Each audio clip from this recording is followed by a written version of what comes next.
Because you listen to this show, I'm going to assume that, like me, you're a person who's fascinated by scientific and philosophical questions. So I wanted to tell you about another show I've discovered recently, the addictive, eye-opening, mind-bending podcast series, The End of the World with Josh Clark. Josh Clark is co-host of the absorbing Stuff You Should Know podcast. And for The End of the World, he dives into existential risks, ways we humans might accidentally wipe ourselves out with the same technology we're developing now in the hope that it will make a bright future for us. For example, how a haphazard physics experiment could end the universe, or why artificial intelligence could take control of the world, or how an artificially mutated virus could escape a lab and create a global pandemic. This is serious stuff for sure, but The End of the World delivers the fascinating science behind existential risks through an immersive experience with a beautiful original score and cinematic sound design that takes you from a spacecraft trying to navigate interstellar space to deep inside your body to the far future where humans have evolved into a post-biological species who live in digital form. The End of the World with Josh Clark is waiting to take you on an adventure. You can find it on Apple Podcasts, the iHeartRadio app, or wherever you get your podcasts.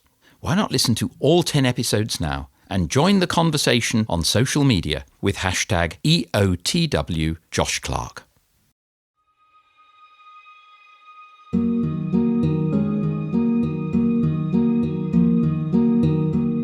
Welcome to Futuremakers, your invitation to cutting-edge debates on our changing society with leading researchers at the University of Oxford, recorded here in the Thomas Hobbes Room at Hertford College.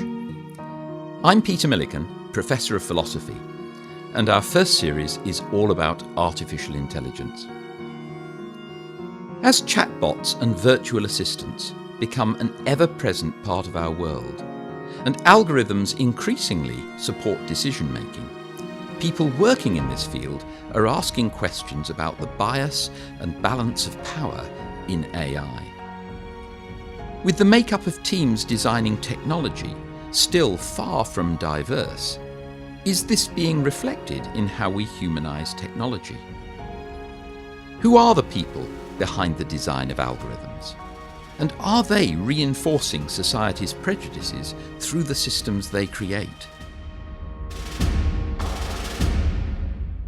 With me to discuss this today are Gina Neff, Senior Research Fellow and Associate Professor at the Oxford Internet Institute, Carissa Véliz, Research Fellow at the Uehiro Centre for Practical Ethics and the Wellcome Centre for Ethics and Humanities, and Siân Brooke, a DPhil student at the Oxford Internet Institute, focusing on the construction of gendered identity on the pseudonymous web. Welcome to you all, and thank you for coming. Thank you. Thank you. Gina, would you like to start by telling us about your recent research findings? I've been looking at the question, does AI have gender? And at first, that seems like an obvious answer, because when we think of technologies, we don't think of them as having human identifiable characteristics. And yet, what we see with artificial intelligence is there's been an enormous push to personalize these technologies into our everyday life.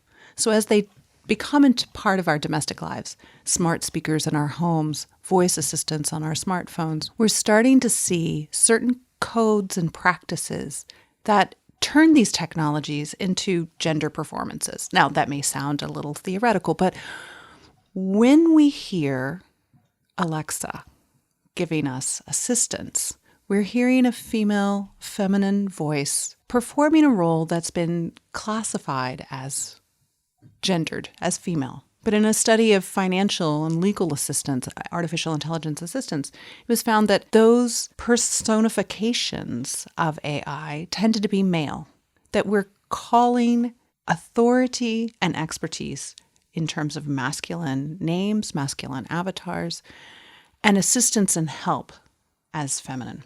I think the bigger issue isn't the sound of the voices or the names of the technologies, how we call them, but rather, are we building technological systems that create structures of voice and authority that will destabilize what happens within a broader society? And that's where I think that we need to start raising serious questions now. Could you spell out a bit more what you mean by destabilizing? Because some people might say, well, actually, if these choices are reinforcing existing stereotypes, then actually they're helping to maintain society rather than destabilize it. So we have an amazing opportunity to think about how new artificial intelligence technologies expand our capacities to act in organizations, in government, in schooling. And are they coming at the cost and expense of real people working in organizations? One of the studies that has recently come out looked at caseworkers in social services in the United States and found how when a large technology company brought in a database system, the power of individual caseworkers, many of whom were women, to make authoritative choices was diminished because people deferred to the technology. Now, as a sociologist of technology, I'm really interested in seeing what's going to happen as we have widespread adoption of AI in organizational settings. Are we going to see workplaces where individual workers with years of knowledge and expertise in the front lines of decision making, are we going to see their power and authority amplified with the rise of these systems, or are we going to see challenges to their ways of knowing? I'm afraid that if we don't make interventions now, we're going to begin to see that women are going to lose out in workplaces as AI becomes more prevalent. I can imagine that if you are in any role that involves decision making and an AI system is brought in to help you make the decision, there is a risk that as the AI system becomes more sophisticated, as you can see that it's taking the various things into account that it ought to, you might end up deferring to it, maybe from laziness, maybe from just feeling that you don't have the confidence to challenge what it comes out with. Are you saying that there is a big asymmetry between the way that men and women react in that situation? We have two challenges.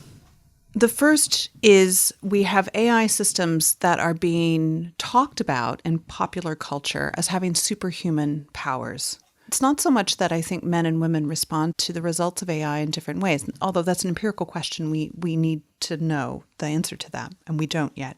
But rather, what we see is that the ability to push back, query, and challenge the results of a technological system may be unlike any technological system that we've had before in place, that people may feel that they don't have the power and authority to raise those questions. So yes, that may be gendered, but I actually think the practice of being able to resist. Take, for example, recently Reuters reported that Amazon had tried to put in place an AI-enabled hiring system, and hiring is one of the systems that we know where there's enormous possibility for computational parsing of CVs. And yet, without clear instruction from the programmers, the system learned very quickly to de-emphasize people who had items on their resume that referred to being in women's groups and women's organizations. So being on the women's rugby team, for example, would cause a resume to be parsed out as not one of the successful ones. The reason? Amazon was building its system based on past performances. They built the system based on who had been successful in hiring, and they knew they had a problem in hiring for gender parity at their organization. And yet, small differences in the data end up amplifying in the larger structural system. So this is bias in the machine learning. Basically, it's got a biased pool from which it's drawing its information, and therefore the algorithm that results simply reflects that bias. If we're building systems based on an assumption of neutrality and objectivity, then when the technology is deployed in society, we're going to have systems of bias and discrimination. And do you think this is connected with the issue you raised at the beginning about gendered voices of different systems, or is this a quite separate point, do you think? The second challenge, I think, is are we reinforcing notions that women are not authoritative and strong voices within organizations and that they don't represent the voice of expertise.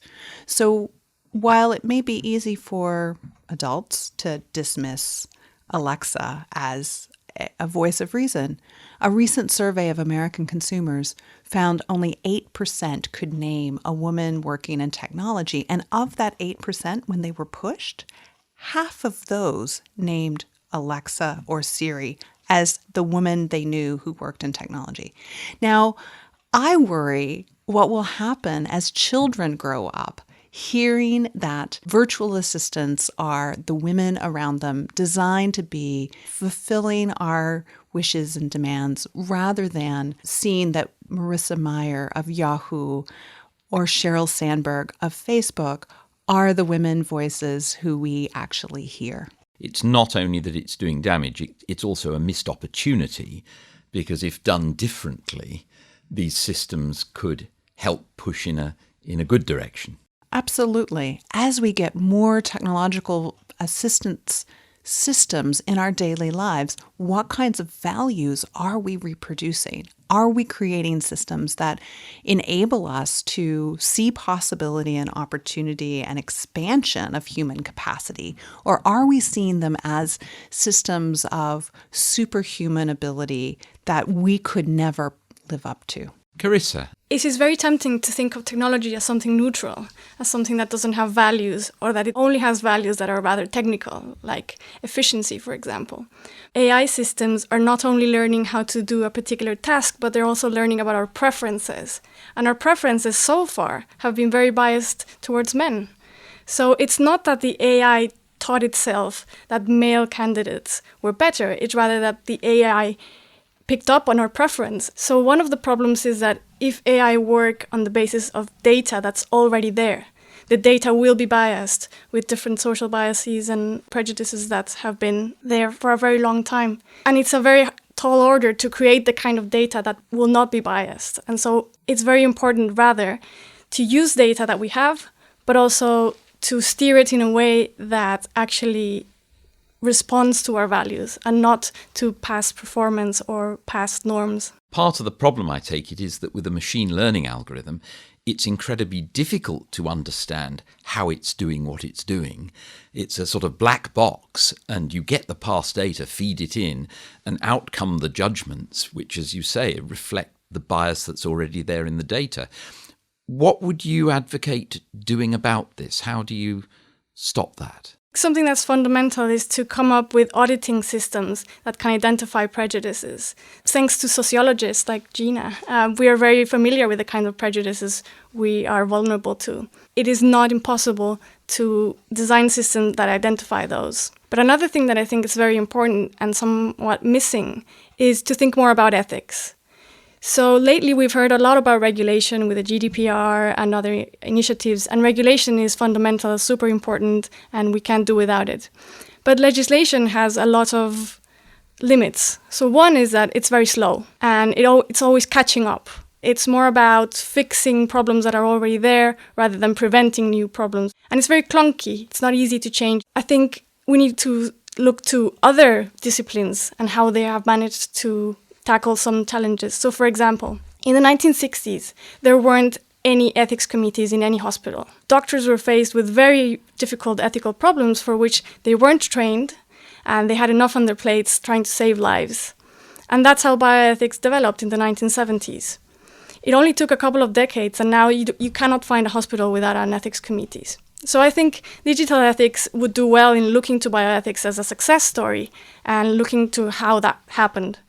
And I think there are three things that are very important. One thing would be the development of ethics codes, like, for example, the Belmont Report or the Declaration of Helsinki, these kind of codes that are drafted by very legitimate organizations that have inclusive committees with people who are experts and take into account all stakeholders. A second thing related to ethics code is to have professional codes. So, for example, if you're a doctor, you may do something that's not illegal, like, for example, date a patient, but that's so unethical that you can lose your license and your job. And similarly, people think that ethics or an ethics code would not have teeth, But there are ways around it in which ethics could have a real impact. Just like every hospital has an ethics committee, every technology company, every programmer should have an ethics committee to which they could ask questions and check their algorithms with and be able to audit whatever they are programming. And third, I think it's very important to respect autonomy. Gradually, with the development of bioethics, we have seen that medicine is more and more sensitive to what people want. Technology today isn't very respectful of autonomy. Users are not being asked, what do you want, what do you need, and what are your values in your life? What will make you live better and have more well-being? Technology companies are imposing on us their values and their needs and their economic interests. One obvious difference between the technology case and the medical case, I imagine, is that in medicine, usually, it's clear when a big decision has to be made. I'm suffering from something and there's a question of what treatment I should have. That's a big decision. If research is being done in a hospital, you go to the ethics committee and so forth. With AI, it's not quite like that. We're using it all the time for lots of little things. So the user may not be aware that there's a big decision here. The operation of what's going on behind the system may be completely opaque to them. On the business of people's values, I imagine a lot of people in technology would say, well, of course people express their values. They do that through the market. They decide which software they want to buy, which software they want to use. Of course we are going with users' values. We're paying a lot of attention to those when we do our marketing, our design. We're all the time pandering to what the consumer wants. What's wrong with that? You're right. There is a disanalogy in the way medical decisions are made and technology decisions are made. I think that the important technical and technological decisions are made when things are programmed and let out into the world.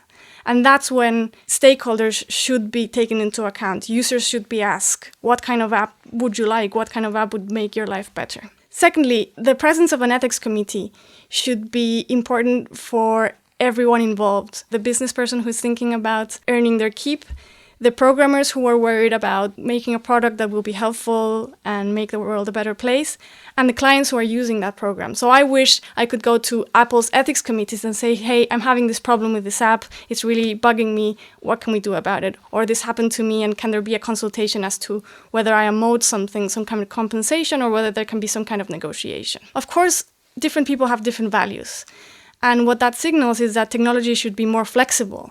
It shouldn't impose one value, but it should give people options. And that's something that we're seeing with privacy. There's a very clear tendency towards more options. So part of what the GDPR is asking for businesses to do is to give people options. Do you want to have more of your privacy in return for more services? Or are you happy with less services just so that you can protect your privacy? And I think that's very important. The market is one way in which we can know what people want, but the market gets distorted in all sorts of ways. So one way it gets distorted is when people create persuasive technology that really appeals to our most fundamental impulses and that sort of block our autonomy. So when apps create these kind of gamification systems to make you click on them as much as possible and engage as much as possible to the detriment maybe of your family relationships, your work, and your general well-being, that is distorting the market in some way. When there's a monopoly and suddenly business like Facebook or Google becomes so dominant that it's almost inescapable, then the argument that you are choosing to use them, it becomes quite questionable. Yes, I have a choice, but it's an unfair choice. It's like when a robber comes to you, puts a gun to your head and says your money or your life. Of course that's a choice, but that's not a choice you should need to make. Siân, let's come to you. Well, I think that companies that can include ethics and fairness and looking at the biases in their data sets are the ones that are going to be likely to succeed. So in the last month or two, IBM have developed software that looks for biases in data sets and can in fact neutralize biases in data sets that we use to teach machine learning algorithms. Because fundamentally, when we're talking about AI in the context in which I understand it, we're talking about how we can make predictions from data that we feed into a machine. One of the more well-known and colloquial examples of how having unbiased data sets can be bad for a company is Microsoft's Tay, AI that was put on Twitter that then was meant to be able to interact and tweet and learn from what people tweeted at it or her and then tweet back. And it was an absolute nightmare for Microsoft. I think it lasted 16 hours before it was taken off, because the information that the bot was provided with led it to spew out quite racist and sexist information. The bot was targeted by a group of people colloquially known as trolls from a site called 4chan, which is about 70% male and is quite known for doing these sort of like gender-based hate attacks, and specifically on Twitter. And so then this barrage of hatred led the bot to then start tweeting out swastikas and very sort of offensive rhetorics, and had to be taken down 16 hours after its release. And that's an absolute nightmare for something like Microsoft. So if you could have this incorporation of something against harassment in these spaces, because if you're a woman online or you are aware of how women interact online, harassment or people speaking out against you or silencing your opinion is something that is so normalized that these male-dominated design teams, when they create something like Tay, they put it out on the internet and they don't really consider that sort of situatedness and the lived experience of being a woman in a space and the anonymity and how that can lead to very certain treatment can be quite problematic. So the inclusion of, say, more diverse teams and the ideas against like harassment and awareness of these spaces, because I think, as we alluded to before, that AI can be this social mirror, and sometimes we don't like quite what stares back, because we get the computational power of AI means that any differences are radicalized and we see them a lot more apparently. So when I was looking at the way that people reacted to Tay and the way that people discussed how the entity itself was provided with this information and how there were no checks in place so that it couldn't get like this sexist and racist rhetorics, was the quote that if you don't stand for something, then you'll fall for anything. If you don't have these barriers in place and have this acknowledgement of these tropes and these ways that people interact online and offline, then you'll end up just mimicking the best and worst of humanity. You started off, I think, suggesting that, as it were, the market can play a role here. If people actually know the ways in which software is biased, they will choose to go for software that doesn't incorporate those biases. I think that generally when it comes to the individual basis of a consumer, that people will largely pick a path of least resistance. And so there is a prerogative of ethics committees and the involvement of experts to an extent where there's an equal opportunity of AI there. I think that we shouldn't default to including biases and rather should go towards creating something that's more neutral. An important point, and again, something that relates to medicine, is that your doctor will give you many options, whether you want surgery, whether you want meds, whether you don't want any kind of treatment. But all those options respect your autonomy and are acceptable in some sense. So even if you give consent, it's not okay for your doctor to torture you for fun, right? So there are certain options that are not in the menu. We should do that with technology. Of course, we should give people options to explore and express their values. But there are certain options, like not hiring women because they're women, that just shouldn't be on the menu for AI. If we take a concrete example, we can see how hard it is to present people with options, but how tragic it is that technology companies don't even try. So, for example, Google. It's a technology most of us use every single day. And yet, the values built into Google are about search efficiency. And there's values in search I don't understand, and I'm a professor of the internet. But that said, Safiya Noble in Algorithms of Oppression has written about how challenging it is if you're a young Black girl using Google, where search might return horrible, racist, highly sexualized information about the phrase Black girls. And yet we don't have and are never really given the option to say we want our search to prioritize certain kinds of information over others. Now, this is a talk about AI and gender. Siân's work is looking really much about how women experience the internet and how these spaces are presented to women as if they are the exception rather than the norm.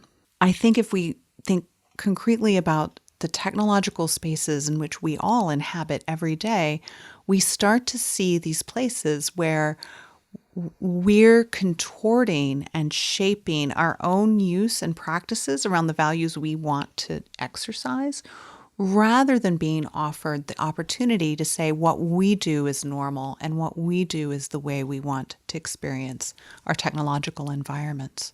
To some extent, what we do with Google does shape, doesn't it, what we see? I mean, that is, records are kept of previous searches. It's a common complaint about some of the software we use that it biases things towards our own prejudices. This is often seen as a problem for those technologies rather than an advantage that they're able to configure them. You weren't saying we ought to go for objective neutrality. You were saying we ought to be able to configure things to our choices. Right now, we can't even understand the set of values that are being exercised upon us. Facebook prioritizes, for example, certain sets of values, and most users are not clear about what those values are. We know information on social media travels further and faster if it's scandalous, salacious, wrong information even. We know since the U.S. presidential elections in 2016 that the amount of junk news circulating in social media has actually increased despite the efforts of technology companies to do something about it. And we know that users who actually search and seek out information are actually better informed, and the idea of an echo chamber is probably overstated. And yet, we have algorithmic systems that play out in our daily lives that most users are not clear about how they work or why and what they can do about them.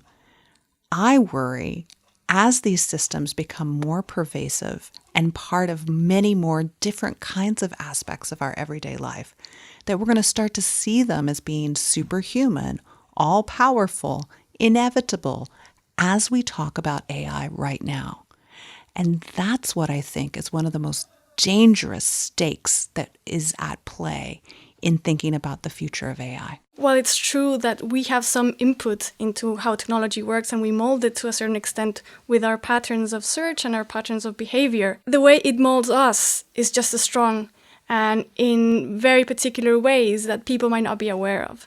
So imagine that Google would give you the option, would say, hey, our algorithm has noticed that you are left-wing. Do you want to see only left-wing information, or do you want to see both? That would be one way to make it transparent as to how these algorithms are molding searches and people. There was an interesting article in the New York Times in March about how YouTube is radicalizing people. And this journalist realized that when she looks up for a video, the next video that gets recommended is more extreme than the past one. So if she looks up a left-wing video, say about Hillary Clinton, every recommendation, every next video that comes up is more radical than the last one. It's on the same side of politics, but more radical. And so yes, you are influencing how that algorithm works, but it is influencing you in that it's taking you to more and more extreme versions of what you first searched for. One important way to think about these issues is for programmers to think that when they design an app, or they design an algorithm, or they design a robot, they're also designing the user that's going to use it. So what kind of users do we want to design? What kind of people do we want to engage? And we're also designing the kind of society we're going to live in. I think when we're thinking about the way that technology is created and who creates it, it's so important to look just beyond once it's been rolled out, then putting the checks in there, but think about who is the they who is creating the robot, because that has consequences in the power and the social relations that are inscribed into a technology from pre its inception, from the purposes that we think and apply technology to. One aspect of Gina's work that she's highlighted is how femininity can be embodied in robots in the way that a voice is a form of embodiment, but also physically in robots. So there's plenty of examples in fiction since the 1920s when we thought about AI as being female. If we think about films like Her and Ex Machina, they often portray AI as a female entity, an object of affection in Her, or something to be locked in a basement in Ex Machina. in countries like Saudi Arabia, you have Sophia, a humanized robot who has been granted citizenship in a country where women have to have a male guardian to make financial or legal decisions. Yet a female robot can be a citizen there. And so I think it's very important to consider the makeup of these design teams and how, if we had a group of more people working together, like is becoming so important in different types of technology. So say like agile software development is an element where we think about a lot more collaborative teams. And if in these collaborative frameworks that are right at the edge of technology, if we can put women there, because we have this idea that female is the future, but what if female is the future only in the voices that the men are creating and not the women creating the technology itself? Another concrete example comes from Google Translate.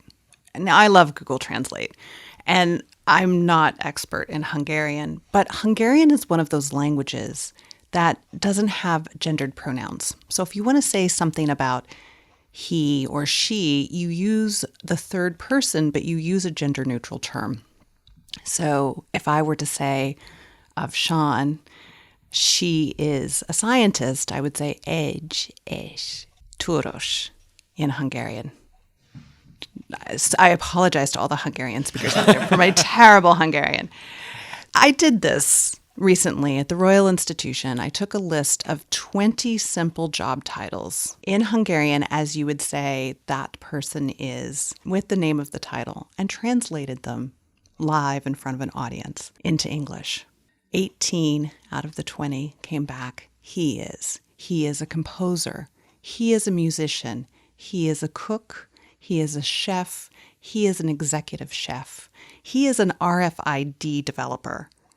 The two job titles that came back as feminine, she is a childminder and she is a baker. It's devastating. And yet, this is a robust finding that a team in Brazil have found across 17 different languages. Now, I don't think that Google are trying deliberately to erase women out of job titles and job categories. But here we have something that's really powerful in the representation of women in everyday life. If you don't know this bit of context about Hungarian already, then you ascribe some certainty to what this translation is telling you that simply isn't there when you see a gendered pronoun in English. Gina, we've heard Carissa say that she would favour ethics committees supervising all the AI companies in what they produce.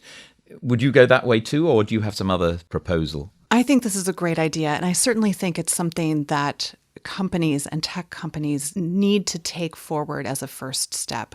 But we actually have to build an organizational approach to ethics that goes beyond individual decision-making.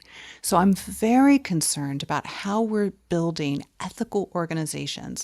Are we building organizations that people are going to be able to give feedback, criticism, and stopgap measures when they see, for lack of a better term, runaway AI? When someone sees a problem in place, are they going to be able to stop it? I thought about this recently on a problem that I saw on a construction site. So I spent 8 years studying large-scale building construction. And someone working, wearing a hard hat, working in the field, saw a problem about to happen. And yet it took so many layers of bureaucracy to get through to the decision makers that it was easier for him to take the path of least resistance and do nothing. I'm afraid that in many of our organizations, we've built something that it's hard to act individually ethically, and we need to think ethics from the top. So not only ethics committees, but making sure that leaders understand the absolute importance of transparency and accountability in the organizational, social, and technological systems that they're building. I don't think that ethics committees are going to be a panacea and fix everything and everything's going to be fine. Of course not. But they're a very important part of the solution.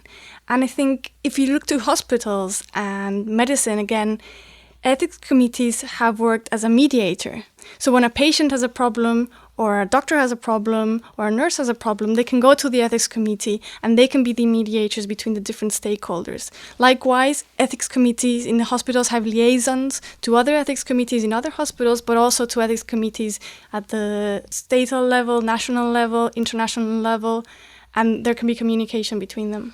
Are you going to impose whatever structures you put in place by law? Is that how you're going to motivate the companies to do these things? Gina, will you put ethics in there by fiat or? We need more regulation. That's clear. This is a wild west of regulatory landscape, and we absolutely need better and more proactive policymaking in the field of AI. And in this country, there is a significant push to make that happen. However, there are other kinds of mechanisms and frameworks that are starting to emerge. So, for example, companies are signing on to the Partnership on AI, which our department is a member as well, to create that third space where government, industry, and academia can sit together and think through what those approaches would be. That's not the regulatory stick, but it's certainly one of the carrots that we have in our toolkit. On the regulation side, can you give an example of the sorts of regulation that you think would be desirable here? Because one notorious problem with ethics is it's often very difficult to pin down rules that will tell you, what's appropriate and what isn't. I think the frameworks are emerging in terms of what is going to work for policymaking in AI. We know we need better oversight in AI-enabled decision-making and a whole host of areas. So, for instance, in legal sentencing, the state of California has just put forward that counties, courts need to use AI-based systems for sentencing. And researchers know these systems, as they stand now, are deeply flawed. So groups are working from technology to inform policymakers that this choice that looks like they're eliminating bias is actually going to amplify it in different ways. Take, for example, fake news, junk news, and misinformation. We know that misinformation is circulating on social media at differential capacities across different countries. That's not an AI regulation policy. That's a media landscape policy. That's media regulation that's in place. So we know that in Germany, we're seeing less misinformation circulate than we see in the UK or the US. And so there are ways to think about policymaking for AI that isn't necessarily about regulating the individual algorithm, but it's about recognizing that the technological quick fixes aren't going to be that. Right, okay. If you're bringing in more regulation, the obvious complaint will be that that's going to stifle innovation, that the small company with the brilliant idea isn't going to be able to implement that brilliant idea because it gets bogged down in having to get committees and all the rest. Yeah, Siân. Regulation is one of the approaches that needs to be taken with a more inclusive base of who develops it. They need to work hand in hand, because if we have regulation that then allows for AI and machine learning to then be more open to people, then we're opening up the people who can help develop it. If we only have 10% of women, say, participating in machine learning or in computer science, then we're actually cutting off such a vast proportion of development and intellectual resources and potential intelligence in the development. And by opening up computer science and having hand in hand a level of sort of soft regulation with grassroots movements that are encouraging people to develop AI beyond sort of boys and their toys, then you open up the people who can develop it, the people who have the intelligence, and the people who may revolutionize it. Because we have these bases of stereotypes and the idea of who we think can be developing in computers, well, that's very counterproductive to fostering innovation and development in computing, to cut so many people off. It certainly limits the direction that innovation can take, but we'd all sign up to wanting more women to go into computing education. We at Oxford put a lot of effort actually into trying to encourage exactly that. But that's a long-term aim. What about the company that's producing the software that they hope is going to become the next big thing next year? Are you suggesting that they should be regulated, that they should have to take their product through ethics committees or whatever before they're allowed to release it in the wild? Or are you going to prohibit people from buying and using it? Think about research. Does ethical committees limit research? To a certain extent, yes. But we haven't seen a huge amount of limits since we have research committees in universities. And even independent researchers can create research. But isn't there a big difference there that within a university or a hospital, research is a big operation, whereas some of the big technologies that we see have literally been produced by, one or two people? Gina? I think this is a great point, that in small companies, there are often not the capacity to be asking the social and ethical questions about the impact of what's being built. In fact, those developing the tools have their hands full. So in some regard, it is up to many of us to be involved in developing frameworks and best practices that can create a usable toolkit that smaller base developers can use and that actually push the industry for better practices. So I think, yes, the ethical committees, the ethics committees within large organizations is absolutely something we should be pushing for. How we create something that looks like an industrial level approach, individual professional codes of conduct, but also resources that those involved in building can actually build on and get advice from. Let's suppose I produce some software. I hope this is going to be the next big thing. I go to your tools and I'm able to check out that my software doesn't incorporate undesirable biases and things. Is that the sort of thing you have in mind? Absolutely. And these kinds of frameworks, these kinds of codes are beginning to be developed by different groups. Simply asking, what are the possible unintended consequences of this tool or technology that I'm doing? If developers could go through a simple practice of thinking about how their development could be used for harm, they can go a long way to both mitigating potential harms, but also developing a better product that addresses needs and creates good rather than something that potentially could be a public relations nightmare. Presumably, if you make consumers aware of these tools and the possibility of using them, they can put pressure on the creators of the software to actually conform their practice to these things. If we at the University of Oxford, with our expertise in computing and philosophy, came up with a code of conduct that we could attach a best practices stamp, I'm sure the royalties on this could fund doctoral education for the next 1,000 years. Gina's response is exactly right. We need, on the one hand, to have ethics codes that people can refer to, and I think these have to be drafted by experts around the world and by many organizations. And one example that is very helpful now is Shannon Valor has this document online about an introduction of digital ethics to digital ethics. And essentially, it's a bit of a checklist, richer than that, but it includes a checklist of the kinds of questions that programmers should be asking themselves to make sure that they can come up with the best product they possibly can. And if you're a small business and don't have the resources to have a committee, you can at least have that kind of support so that when you become big, you will be able to have that ethics committee that will support you. But you will have the basis that will make it a lot easier to make sure you have an ethical product from the start. And on the other hand, I think what I think you were gesturing towards would be amazing. We could have tools, for example, to audit things like making sure that algorithms are not discriminating people, and that people could actually use that and test their algorithms to see whether they are compliant or not.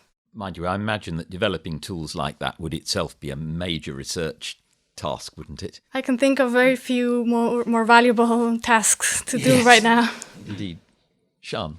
I think that we do have the technological ability. That is something that we could do when you have a combination of the tech solution and the social solution. You don't need to necessarily pick one. You can have an ethics code and an awareness. And I think the very existence of these sort of documents and awareness of it is a step in the right direction. We don't have to have nothing or cure it. We don't have to have a binary understanding of ethics in AI. We can have just an idea, okay, well, ethics and AI is now this thing that we need to think about, and the big companies thinking about these and people knowing when things are going wrong is going the right way. And I think a technological solution and a social solution in conjunction is probably the most productive approach. I can see that there could be a lot of social pressure on companies to conform in that way. And we talked about some of the steps that might help them in that direction. But another point you raised earlier, Siân, was to do with the composition of the workforce in AI companies and the desirability of getting more diversity in there. I'd be interested to hear from you all about what you think could be done to help that push. I think there's a wonderful way to increase the number of women and the number of people from diverse backgrounds in technology by expanding our definitions of what it means to be technical. In our department, we don't require strong maths as a background. We don't require an undergraduate degree in computer science, although you can have those. But we do train all of our students in Python. We do train all of our students in statistical logic. We do train all of our students in thinking deeply and carefully about our technological future. And what happens is we end up with incredible, amazing graduates who go on to work at large technology companies, large policy organizations, in government. My own doctoral students are now, having been trained in qualitative and theoretical approaches, are now in lead data science positions in technology startups. And so I think that there are these ways that we can not simply think about the pipeline of who comes in to computing as necessarily just in computer science, and we need to work on that problem. But we can think about broader ways that we can reach people who are interested in our technological future and train them and put them into amazing positions where they can make an impact. So do I take it you think the combination of the social science and the computer science makes this route more attractive for women? Well, the research shows that when women are presented computer science as applied to a concrete social problem or outcome, that they're much more likely to find it an appealing career path. It's also easier in some regard to work with the pipeline of women that we have in our program as postgraduates, the pipeline of women that we have coming out, and train them starting there. So I am all for absolutely expanding the representation of women in computer science. In the United States, in my home country, we've seen the representation of women in computer science go down since the 1980s, from about a third in the 1980s to only 18% of graduates, undergraduate majors in 2017. So we're going backwards, even as we see this expansion in computer science. We're going backwards in the percentage of representation of women. But if we can create more pathways, not just expand the computer science pathway, create more pathways for training women in technical positions, I think we're going to have a better chance at bringing more people to the table in making those good decisions about our technological necessary future. Condition. Unfortunately, it's not sufficient. So one thing I worry about is that, for example, in the university in Spain, you see the participation of women. When you see it on a graph, it looks like a scissor. So at the beginning, there are more women undergraduates than men. And then as the career goes on, you end up having a lot more men than women. So we need more women to be trained, but we cannot trust that that will be enough for women to actually participate fully in businesses, and particularly in high-paying jobs and decision-making jobs. So one thing that I think we should consider is whether we should think about being a woman as a plus in experience, just like having a PhD is a plus, and just like having experience in other senses is a plus. Only women can know what it is like to be a woman. And if we are worried about how technology is influencing women, how women are experiencing the internet, and so on and so forth, we need women's input. And that is a plus. So I, at the Internet Institute, teach courses in Python and R, and there was this quite interesting idea brought to me by my students of how women and men code differently, because there's this very incredibly unsubstantiated idea that men code better than women. And when you look at the nuances of what better is, it's because women are stereotypically seen to spend more time making their code more eloquent, more beautiful. They're less prone to interdependencies in how they write their code. There's this idea in cognitive psychology called ambient belonging, and the way that we dress a room we're in attracts and detracts people from there. And this study found that just the very idea of having Star Trek posters and video games in a room significantly detracted women from participating in it if it was just compared to a room that had none of these stereotypical objects. And this held true even from when the room was populated entirely by women. So 82% of women still would prefer an environment that didn't have these objects associated with masculinity and computer science, even if both scenarios are full of women. So there also needs to be a change in how we view these situations, and we don't just see these spaces as like Star Trek posters, video games, and some very sort of badly timed and lewd jokes, say. Perhaps early in education, do you think the boys are getting more excited by doing things fast and quick and dirty? Mm-hmm. And maybe there's a bit of a tension between those. My particular field site is I study hackers, and the way that ideas of hacking and this very sort of consequentialist, this quick, this very sort of like brutalist sort of idea of code appeals so much more to men stereotypically than it does to women. And that this idea of beauty in the way that women codes means that they get a lot more excluded from the cybersecurity elements of computing. And even in anonymous spaces, you see exactly the same representations that you see offline. You only get about 10% of users, say, on Stack Overflow and other anonymous forums where we discuss programming tend to be women. So we see the stereotype continuing with ideas of quick and dirty code, but it also can be in the way that people speak. So a very sort of masculinist rhetoric that's come in my research is going, oh, check the documentation. Oh, you don't know what you're on about. Oh, I know this better than you. And I think the idea that men are a lot more confident and or told that their knowledge is very certain and women are left to sort of doubt themselves a little bit more means that in anonymous spaces and hackers and places where code needs to get the job done, that you end up with more men doing it. A very wise mentor of mine once said that he felt his main job half the time was teaching his male doctoral students that they're not the next Max Weber. And the other half of the time it was teaching his female students that they could be. I think Siân's point about hackers and education continues all through the pipeline. We don't simply have a pipeline problem. We know women drop out of computer science at a higher rate than men do. And we know that they drop out of jobs in technology at a higher rate than men do.